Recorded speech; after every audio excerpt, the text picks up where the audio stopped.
Welcome back to MVM. Today we have a Kickstarter preview. This one is for Arcane Alley from Strange Space Games. You are a wizard trying to sell your goods to a number of different enchanters. However, you have to be careful because inspectors are on your tail. Yeah, this thing is a set collection through and through with some of the most gorgeous art that we've seen in a long, long time. This is absolutely our style of art, and it's got a nice sort of fun, quick-paced play to it that kind of feels not quite like a filler because the game will last a little bit. You have cards in the game, and then you have this board here that's going to track two very specific things, gold and your infamy.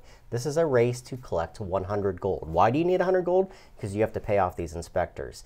At the end of an inspection phase, if you have 100 gold, you can win the game as long as you have more than another player. However, the infamy of the cards that you're selling to people are going to hurt your chances of collecting that gold at the end of each of those inspection rounds.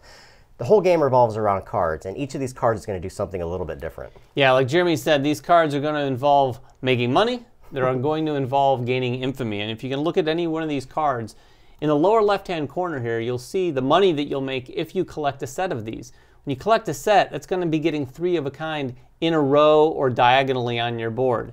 In the lower right-hand corner, you're going to see the infamy that you'll get from this. Now, you'll gain this infamy if it's in your storehouse at the end during the inspection. So the goal is to try to collect these sets, maybe not collect the hard rare ones, but get them out of your storehouse so you're not caught with a bunch of infamy. So you may be wondering what the storehouse is. At the beginning of the game and the beginning of each of the different rounds, each player is going to build a storehouse in front of them. This is a set of 3x3 cards that are randomly placed to each of the individual players. Each player is going to get 9 of these cards. They cannot look at them, and they're going to put them face down in front of them.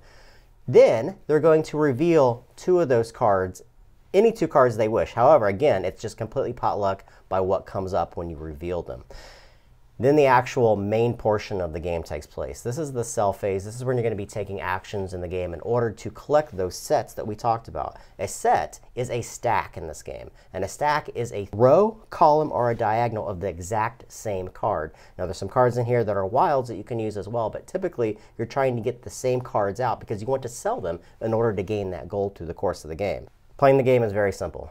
On your turn, you're doing one of 2 things. At the start, you're going to start with 2 things in your stash. These are known to you. You can look at these, but the other players don't know what you have.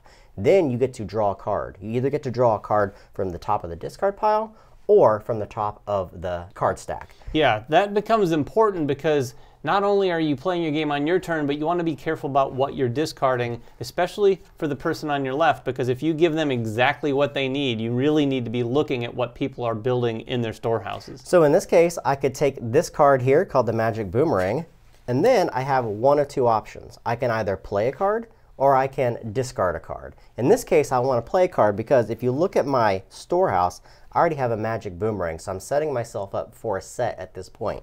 When I play the card, I'm simply going to play it in that area, then reveal the card that I replaced. When I reveal that card, I'm going to throw it into the discard pile, which is for the next player to possibly take at that point. Now, a lot of these cards we mentioned are going to give you money when you sell them in a set. However, a lot of them also have special abilities built onto the bottom of the card. There's 4 different abilities in the game. The first one are these red cards, and they're called action cards. These are cards that you're not going to play into your actual storehouse, but they're going to give you some kind of unique ability. When you use them, you simply throw them out of the game. They don't go into the discard pile, but they will be reshuffled at the end of the next phase. Yeah, and the next card is going to have this little blue icon on it. These cards are going to activate when you play them. So if you've drawn it or if you had it in your stash already, the moment you play this into your storehouse, these are also going to activate and have some sort of effect. All of these cards have a wide range of effects that come across in different elements of the game. Some of the cards have set abilities when they are built. If you look at this floating carpet, it has a little yellow icon across the bottom that's going to give you some unique ability. On top of gaining the gold when it's sold, you also gain that special ability. And the final one is the reveal ability. When a card is revealed in your storehouse, that's an ongoing effect that can always be used if something particular happens within the game. Now, what happens if you do complete a set? If, for instance, I was able to play a 3rd Magic Boomerang on my turn, I complete that set. this is what happens. I'm going to collect 5 gold, because that's how much the set is worth for this particular set of cards. I'm going to move my tracker 5 spaces, and then all these cards are going to be removed out of the game for that particular round. Any of the empty spaces are simply going to stay empty. So if they're on the outside edges, you're going to squeeze the cards together. If they're diagonal, you can move them in any direction you wish, and then you're going to continue the round. You're going to keep doing that until the inspection phase. Yeah, and the inspection phase is going to be triggered by one thing. At the end of a player's turn, if all of their cards are revealed in their storehouse, that is going to trigger the end of the round and the beginning of the inspection.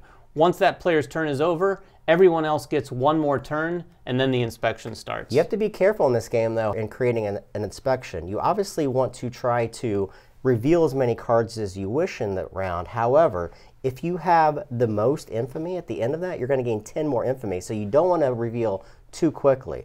Once the inspection happens, this is really cool, everybody's going to flip over all the cards that they have unrevealed. So you want to start revealing those as soon as you can, because all of the cards that did not create sets are going to create infamy for you. However, in an off chance that something does create a set, you can complete that and sell it right then, but you don't get any of the special abilities on the cards Just themselves. the money. Just the money.